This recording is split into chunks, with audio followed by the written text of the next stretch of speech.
to the Transformational Podcast, a conversation between brothers about practical ways faith is impacting our lives. We invite you to join us on this journey as we are learning to let faith transform the way we live.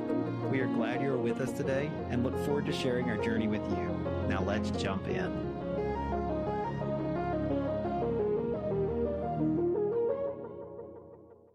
Okay, so speaking of crazy, we've been sitting here chatting for a minute, and we were talking about the fact that, we go back and we listen to some of the episodes, and to a certain extent, you just mentioned that, hey, you're a part of it, and just even listening to it, it's interesting to see how God's, working in your life. And one of the things, as we were doing early on in the podcast, Julie, that and sorry, I guess I should tell everybody that we have Julie in the house today. She's on the podcast. Thank you for joining us. We've been promising this, so I'm glad you're here. And Chris is her arm candy for the day, sitting there, trying to look all pretty. It's hard, but I'm gonna do it. Yeah. But anyway, we were talking about the fact that we go back and listen to it. And I remember, Julie, you had sent Chris a text, and maybe it was me too. I think I might have been in it. And the text said, I was just listening to the podcast, and you gave some of your perspective on what was going on in your heart and during that, we'll call it that part of the story. And it hit me. I should have known, but it hit me at that moment. I'm like, oh man, there's a feminine perspective to this story, and a feminine perspective to what God's taking you through, the journey he's taking you through, that I think would be beneficial for folks to hear, because a lot of people get to hear Chris and we sit here and we pontificate for some time, but in a lot of ways, I really wanted to get you on here. I want to hear about what God's teaching you in the process. And so maybe we can, I think I'd said, hey, let's do 3 things, but how about this? Let's just start at your earliest, I'm going to call it, memory on this journey. What was the first, I guess you could say, what kicked you off? And obviously there's a lot of stuff that's happened since then. So what kicked you off in this journey? Again, just looking to hear, that feminine perspective, frankly. Yeah. So I'll go back to February. Back in February, I was driving in my car and I was listening to a sermon. I don't even remember what sermon it was. But I remember that very clearly, that he said this phrase, that you can know that God does things, but do you know that he will do things for you? And I had to pull over, and it was just like one of those moments where it was like God was speaking directly to me. And I thought, I realized that I had believed a lie for most of my life. That because bad things had happened to me, and different things, small things, some things big, miscarriage, and, some things that were big, and that were terrible things. But that I had allowed the enemy to really use it, and convince me that it was convince me that God would do stuff, and he could do miracles, and he can do all these things, but he just was never going to do it for me. He can do it for anybody but you. I believe and you're like, God can do it for sure. Praying for you, believing for you. But when it comes to me, he's not really. I think I'm not going to answer it the way I want him to, or something. Yeah.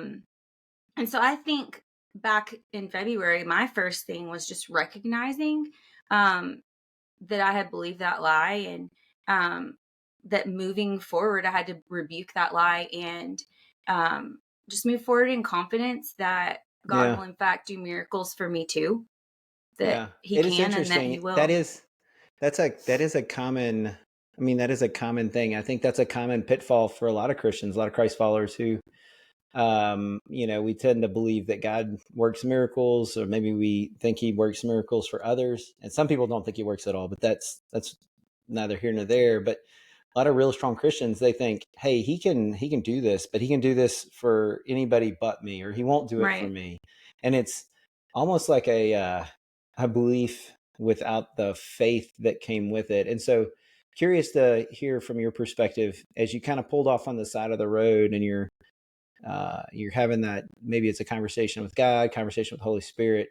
What was it that really kind of resonated, not necessarily with what the sermon said, but resonated in your heart, that caused you to say, well, maybe it is, maybe it is me.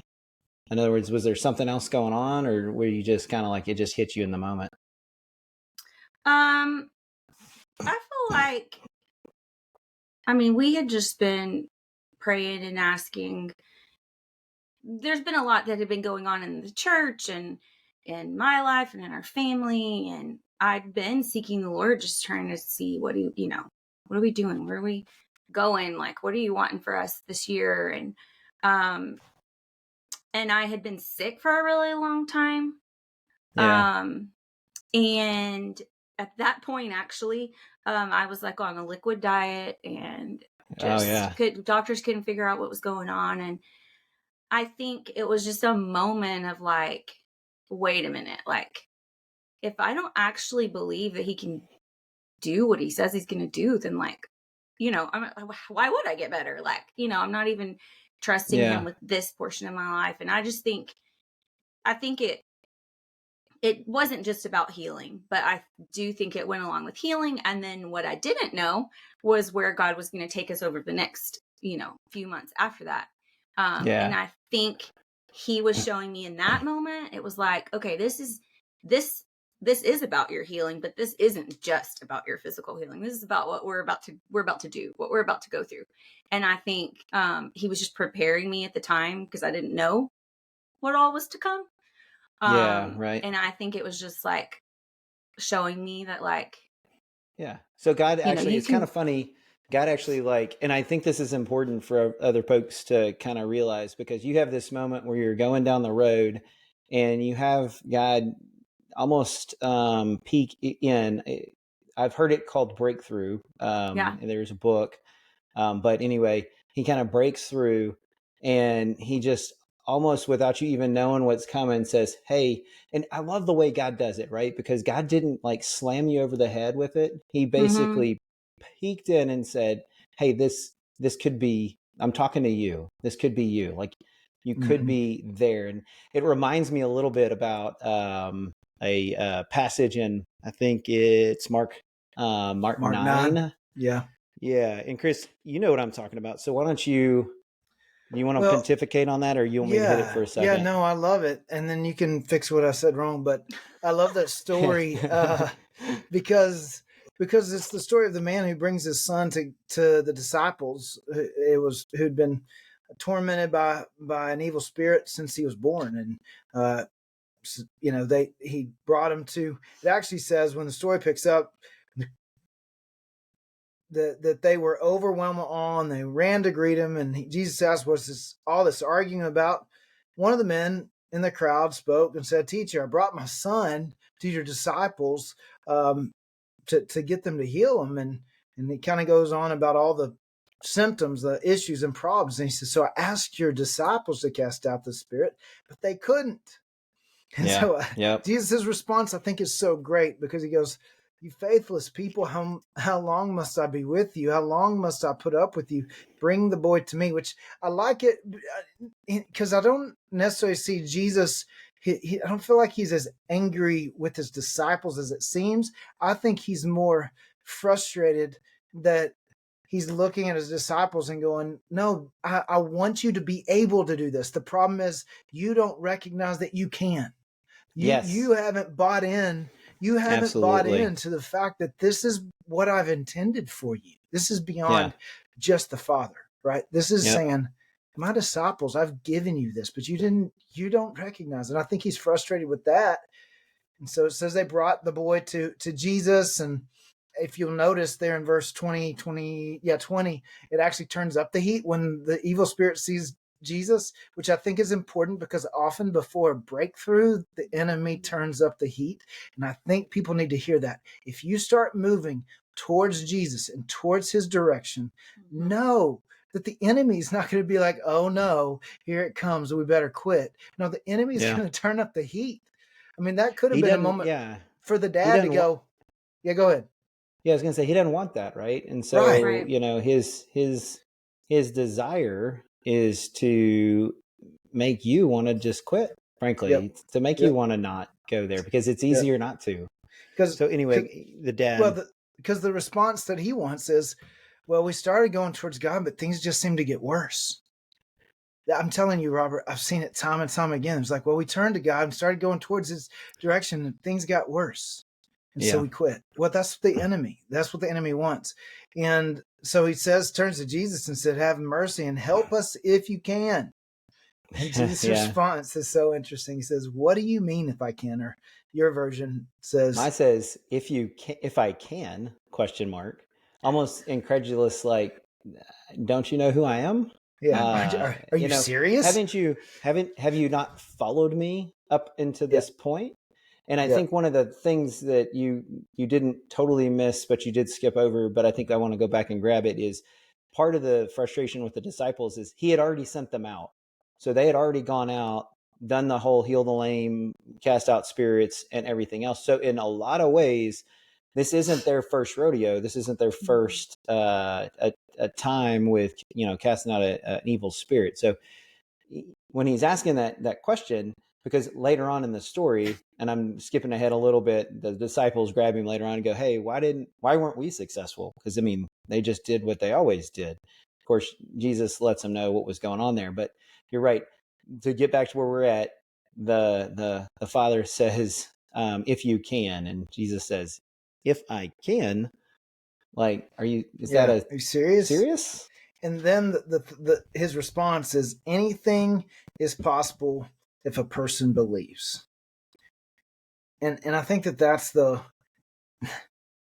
that comes back to the deal is, I believe God can, but do you believe he will for you? Do you believe he will in your own life? Do you believe, like, it's easy to read the scriptures and see what Jesus has done. It's easy to hear someone's testimony and hear how God moved in their life. The problem is we have a hard time making the transfer to our own lives and going, no, I know that he can do it. I believe he can do it for me too. I believe that he can do that in my own life. I believe he can show up. I believe that I can see the power of God at work.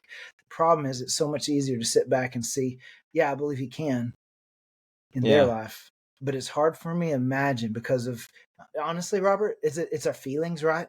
It's absolutely. Because, and I think I've mentioned this before, that we can't always trust our feelings. There's the way we feel, and then there's what is true. And they don't always line up. They don't. And frankly, I'll just be honest. A lot of times I don't ask that if he can question because I know he can. The question I ask is if he will.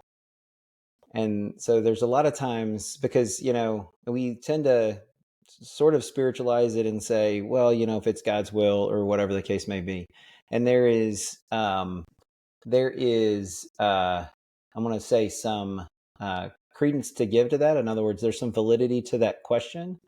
But I think me personally, what I'm personally saying when I say if he will, if it's his will, what I'm personally saying is I don't believe he will for me.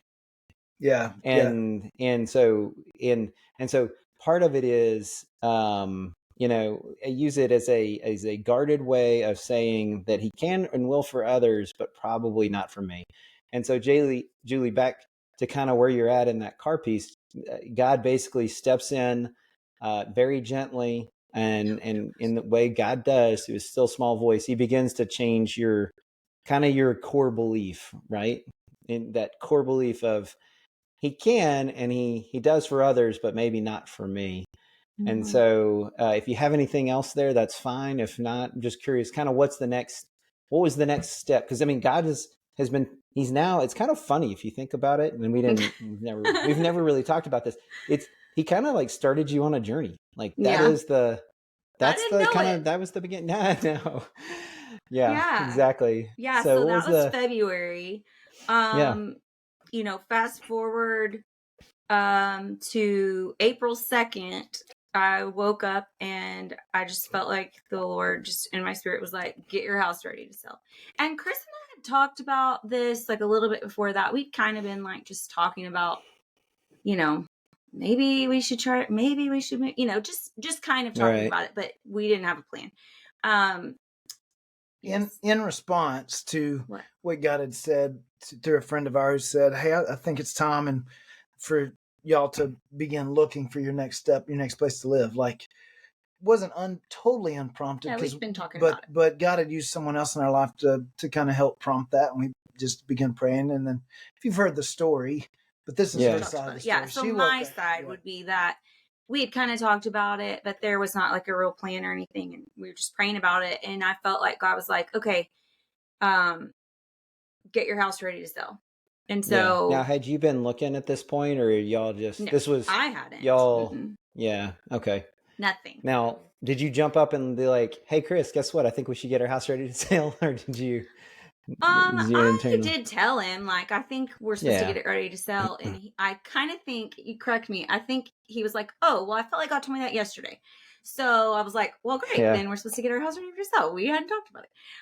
So Yeah. Chris Yeah. isn't Yeah. so Chris isn't fibbing. He's not expanding like this. No, You're no. confirming. No, yeah, his he was story. like, yep, he told me too. So we were like, okay. But then we just kind of, we had different things like to-dos around the house that we needed to do. And we weren't really in a hurry because we didn't know where we were going. And I just kept praying about it. And then mid-April, I just was asking God just for a vision of how he wanted us to use the house and what we were looking for and what we were going to, we hadn't been looking. So when we started looking, what were we looking for? And Chris had been, praying about it and as well. And he was really challenging me. Chris was, well, and God, but to not look at the price tag, not look at the cost. Instead to pray differently. This would be the first time to look at houses differently than we had looked before. And to just ask the Lord, like, we're not just looking for, what are we looking for? We're not just looking for 4 bedrooms and that extra half bath or something like that, but just to ask God, what do you want us to do? What does this house need to have to fulfill the vision that you are calling us to and how you're wanting us to use it? Which I had never looked for a house like that before. That's a new way of doing it. That was new. And didn't really make a lot of sense to me. Just because I'm very, I'm very like, let's plan this all out. We can afford this, we can do this. And as I was saying these things, like literally, it's like, well, we can do this and we can plan this and we can pay for this and we can. And literally, like, I'm driving my car and I'm just kind of talking out loud. I do that when I'm by myself. Like, I just talk out loud to God. Probably people driving by, they're like, this lady, what is she doing? But that just helps me stay focused, like, on what I'm trying to, on just. No, I got just you. when I'm praying. I got you. And literally, I was saying that, and I just felt like God stopped me and was like, yeah, you can do all of those things. Like, you can do it. Yeah, sure.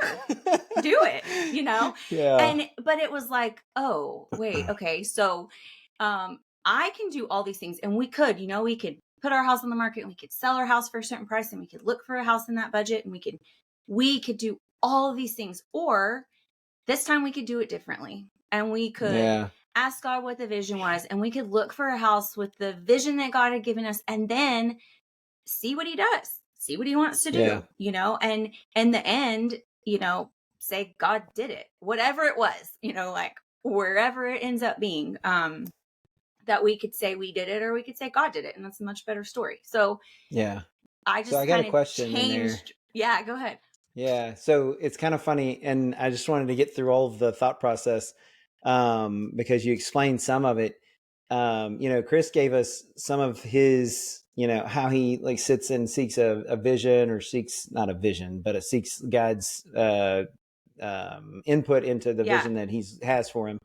What was it? What does that look like for you? In other words, do you, sit on the couch with a cup of coffee? Do you go find someone else? Is it driving down the road because that's the time that you have? Driving. Mm-hmm. Yeah. So in my job, I'm in my car like all day long.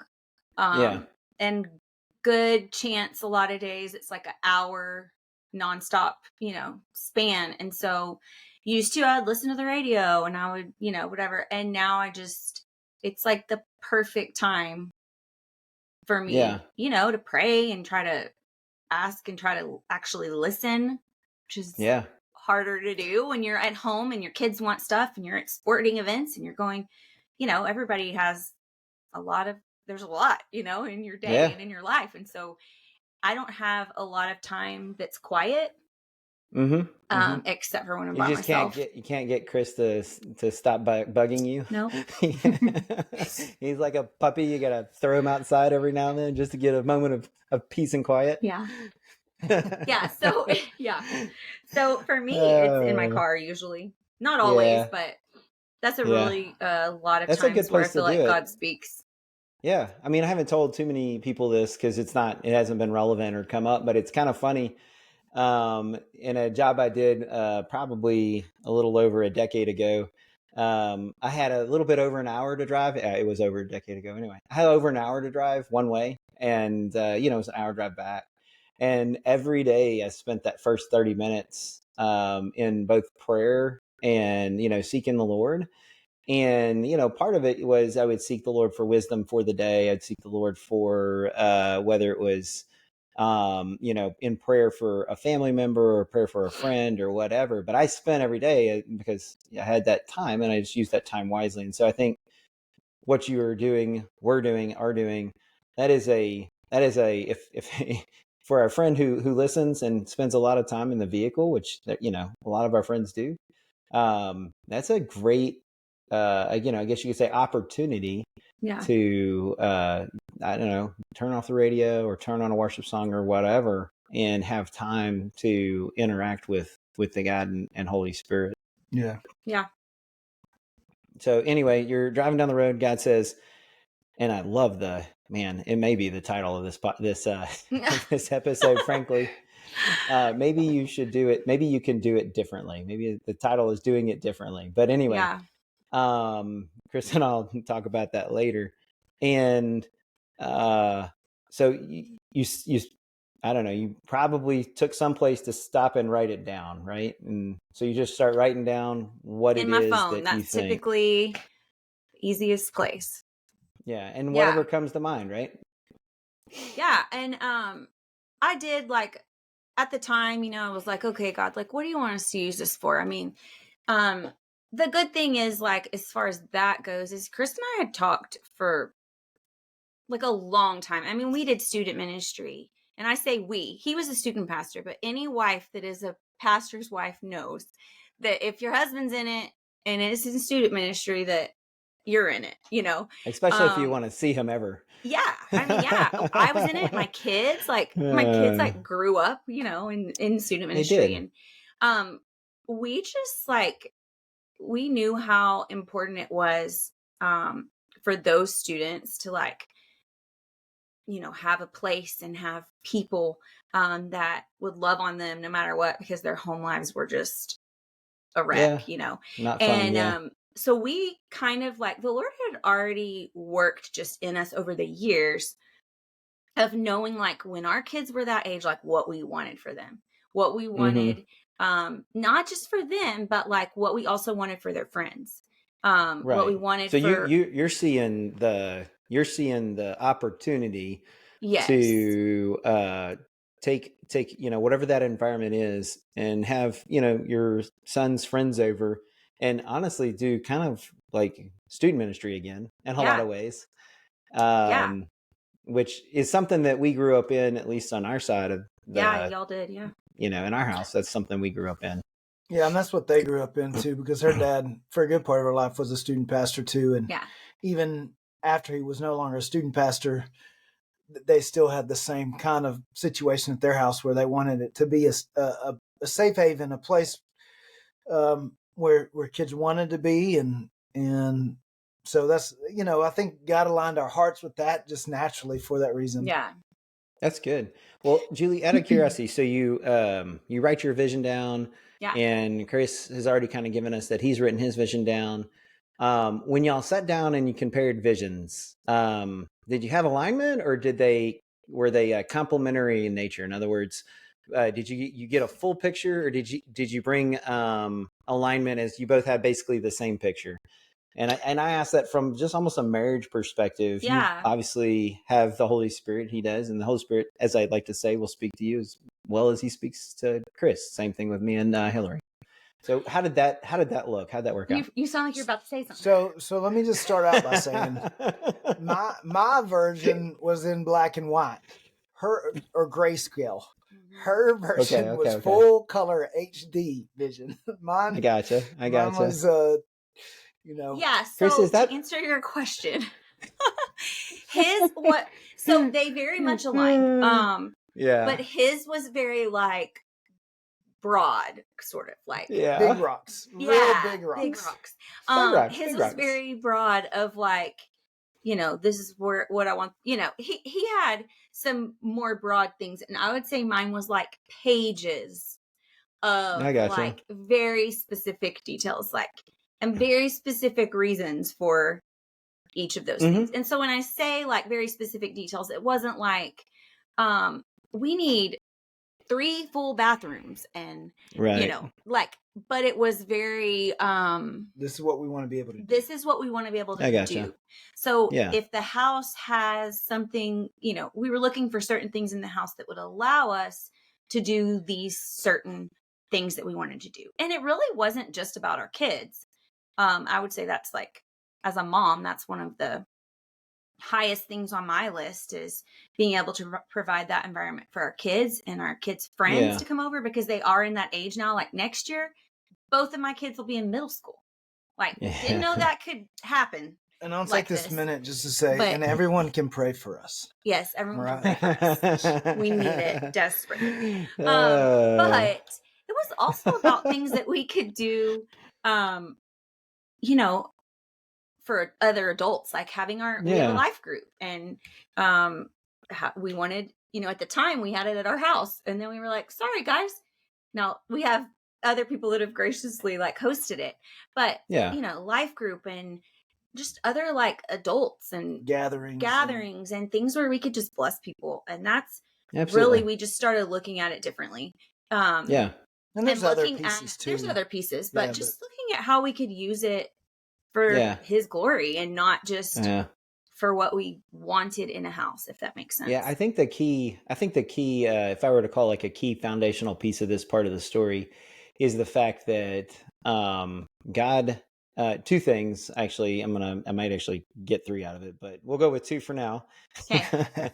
Is God brought you and Chris, absolutely 2 different people together that complement each other, right? Chris is the big rocks, and you're the planner.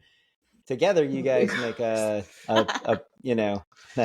He did not didn't say move big rocks. Didn't mean my muscle. No, not move big rocks. Oh my goodness, Chris. But anyway, he brings y'all together to make y'all complete, right? And it's not that you complete me, but it is the idea that he's using both of your talents and your gifts to be aligned to the kingdom. In other words, aligned to what he's trying to get done in the kingdom. And so in that sense, he works through both of you to make that happen. And then the second piece of that I thought about, and this is actually, I think, almost, oh man, it's like a key foundational piece for every marriage. And if I could get every marriage to understand this, is before y'all started working on the details, the how, like the small rocks, the plan, and all of the, as God said, you could do that or you could do it differently, but all the details, right? Y'all sat down and you got aligned on the vision. Like, what are we trying to do? Like, what is the vision? What is it? Where are we going? And we talk about this a lot in our small group where we have some young marrieds. We do for young marrieds under 7 years is kind of where God has put our ministry for now. But it's getting folks aligned to the vision, getting your marriage aligned to the vision before you start really trying to like hammer out those details. I think that's what's really key, is understanding in a marriage relationship. If you go back to when God made Eve, he said, I'm going to give you a helper. What did he need a helper for? Adam. Made Adam. I'm sorry, he made Adam. He said to Eve, I said to Adam. Don't get me wrong. I'm glad he made Eve as well. But But he made Adam. Then he said to Adam, hey, I'm going to make you a helper. Well, what did Adam need a helper for? He needed a helper to accomplish God's purpose together. And so in the marriage, it's meant to be unified to carry out a greater purpose other than just being a good husband or being a good wife. What do you want to do together? How are you going to build God's kingdom together? What kind of impact are you going to make together? And I think that comes down to the way that you parent. How are you raising up the next generation to send them out like arrows, right, into the world? When it comes to even your finances, what is important in your finances? I can tell you what's important. Just look at what you spend your money on. But are you putting your money in a place? And here's a phrase that I love: is your giving back to God determining your spending, or is your spending determining what you're giving back to God and investing in His kingdom? That'll tell you Yeah. what, and it's looking at that together and saying, hey, how do we partner together, just even in our finances? What is the goal? What is the vision God's given us for our marriage of how we make an impact in the time that God gives us on this earth?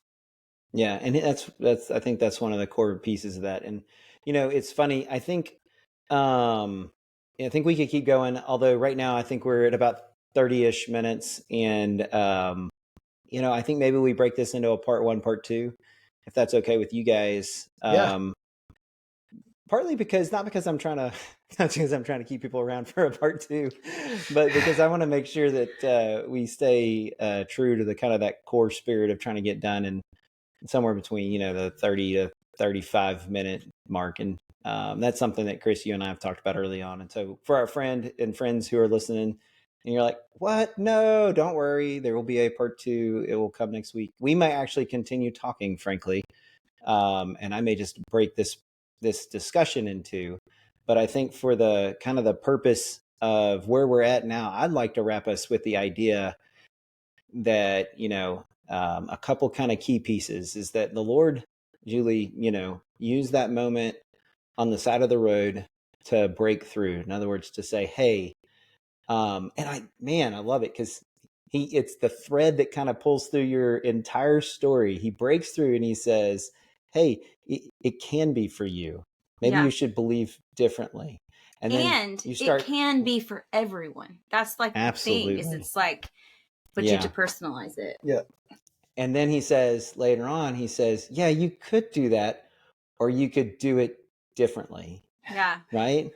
So he says, it can be for you and it can be for everyone else, and you can do it differently. And Yeah. frankly, you know what do it differently looks like? It's aligning yourself and aligning your marriage to a vision that God has given you, and Yeah. being all in on that. Am I not right? Yeah. I mean, is that not it? So I think we'll wrap there on this Okay. half, and then maybe we just keep talking.